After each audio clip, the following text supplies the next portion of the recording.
I started the first coat of primer on the angled walls. We started in this corner here. You can see it got that white strip coming across on that angle, and then it stops right there. That's where I just stopped. And we're gonna do all the angles, like I said. I'm guessing maybe an hour to do all this. It's gonna go pretty quick. We've got our primer here. We are still using the Kill Z2 all-purpose interior and exterior primer. It's worked very well on all of the walls I've done so far, and we're going to continue using that. After we get done with the angled walls here, we are going to move on to actually painting the balance of the walls with the first coat of primer. We'll see how that looks. I expect to put a second coat of this on, and it will be the same as all of the other rooms that we've done so far, and then we'll proceed on to the final coat of paint. So we will give you an update here shortly, and I'll move on to the next phase. So until then, I started putting the primer on the ceiling and part of the angled walls over there. As you can see, there's my little paint tray with the Kill Z2 primer in it.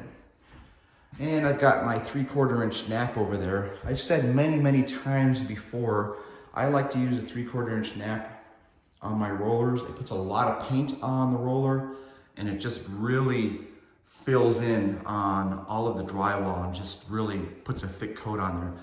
The only thing it really does is it puts a little bit of a different texture on the walls and ceiling. It's a little bit more noticeable. Not enough to make a difference in my case, but it's definitely a kind of a semi-rough coat, but after it dries, it's kind of smooth, but you do see a little bit of a texture there. So that's going on very well, and the roller is actually picking up on the angled portions of the drywall also. That looks pretty good, and from 9 feet down here, you're not gonna notice that too bad if there's any imperfections.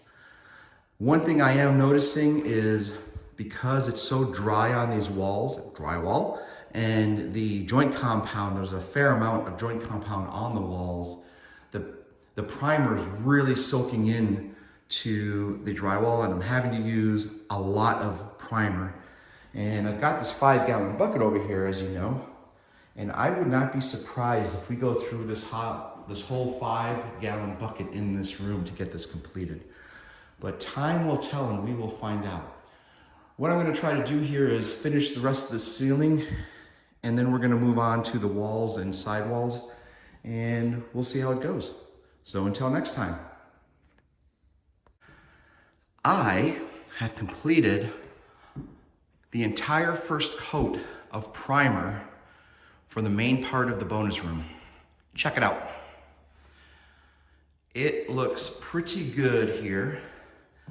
And after giving this a first and second look over, I am going to put a second coat of primer on, even though I probably don't need it. It went on pretty well.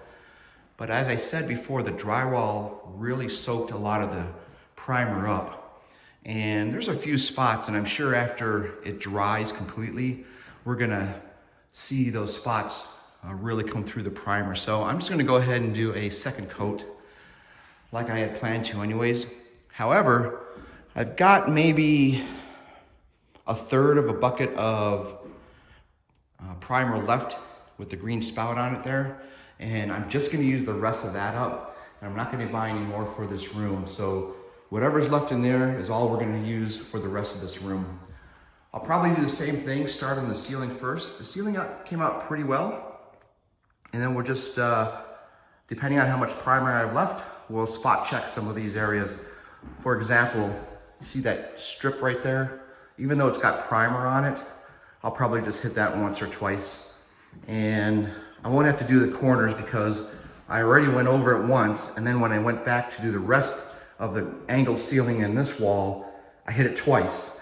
And in some spots, it's probably 3 times. So you just gotta be selective of where we're gonna put this. You can see a spot right up in the middle there. That is going to be taken care of also. So basically we are just going to rinse and repeat tomorrow of everything I've done tonight. And after that, we'll head on to the first coat of agreeable gray paint. So we are not going to do another video on that, of course, on the second coat of primer, since it is a rinse and repeat, which means we are going to be able to close this series out and call it a day. You know what time it is. And with that, we'll see you at the next series. So until then, peace out.